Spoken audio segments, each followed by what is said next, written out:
Apakah hanya ulama yang takut kepada Allah? Jawaban logis dan berdalil dari QS Fatir 28. Bismillahirrahmanirrahim. Assalamualaikum warahmatullahi wabarakatuh. Sebagian orang terutama dari kalangan non-muslim sering menjadikan ayat ini bahan olokan. Open quote, sesungguhnya yang takut kepada Allah di antara hamba-hambanya hanyalah ulama. Close quote. Lalu mereka berkata dengan nada mengejek, jadi cuma ulama yang takut pada Allah, berarti umat biasa tidak takut dong? Padahal tuduhan itu muncul karena mereka tidak paham arti kata ulama dalam bahasa Arab dan konteks ayatnya. Arti sebenarnya kata ulama dalam ayat ini. Kata ulama bukan berarti gelar akademik seperti ustaz, profesor, atau kiai. Dalam bahasa Arab asli, alim artinya orang yang berilmu, yakni yang mengetahui kebesaran Allah melalui tanda-tanda ciptaannya. Jadi bukan hanya ulama dalam arti jabatan, tapi siapa saja yang punya ilmu dan pemahaman tentang kebesaran Allah, dia akan takut dan tunduk kepadanya. Hubungan ayat ini dengan ayat sebelumnya. Kalimat sebelumnya berbunyi, dan di antara manusia, binatang melata, dan hewan ternak, ada yang bermacam-macam warnanya ciptaan Allah. Close quote. Ayat ini justru menunjukkan keagungan ciptaan Allah dari warna kulit manusia hingga keberagaman makhluk hidup. Kemudian Allah menutup dengan kalimat, open quote, sesungguhnya yang takut kepada Allah hanyalah orang-orang berilmu. Close quote. Artinya, hanya orang yang memahami keindahan dan kekuasaan Allah melalui ilmu dan perenungan yang benar-benar takut kepadanya. Sedangkan yang mengejek ayat ini justru menunjukkan ketidaktahuan mereka.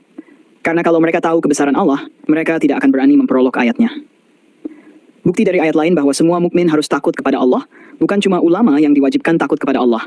Al-Quran penuh dengan ayat yang memerintahkan setiap mukmin untuk memiliki rasa khasiyah, takut penuh hormat kepada Allah. Open quote, dan takutlah kepadaku wahai orang-orang yang beriman. Close quote. Dan bertakwalah kepada Allah, sesungguhnya Allah mengetahui apa yang kamu kerjakan. Close quote. Jadi rasa takut kepada Allah itu wajib bagi semua orang beriman. Hanya saja, tingkatan takut itu berbeda-beda. Semakin dalam ilmunya tentang kebesaran Allah, semakin besar rasa takutnya.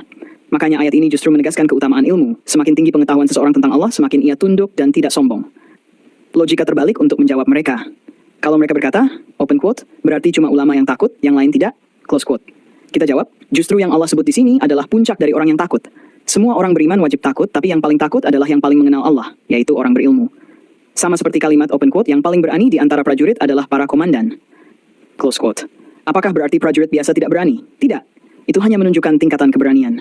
Begitu pula QS Fatir 28 menunjukkan tingkatan tertinggi dari rasa takut kepada Allah. Bahkan di Alkitab pun ada konsep serupa, dalam kitab mereka sendiri pun disebut. Open quote, permulaan hikmat adalah takut akan Tuhan dan mengenal yang Maha Kudus adalah pengertian. Close quote. Artinya, yang mengenal Tuhan dengan benar, orang yang berilmu, akan memiliki rasa takut sejati kepada Tuhan. Jadi konsep takut kepada Tuhan karena pengetahuan bukan hanya ajaran Islam, tapi juga ada dalam kitab mereka sendiri. Jadi ayat ini bukan penghinaan bagi umat biasa, tapi penghargaan bagi ilmu dan keimanan yang sejati. Dan bahkan kitab mereka pun mengajarkan hal serupa. Wallahu a'lam bishawab. Wassalamualaikum warahmatullahi wabarakatuh.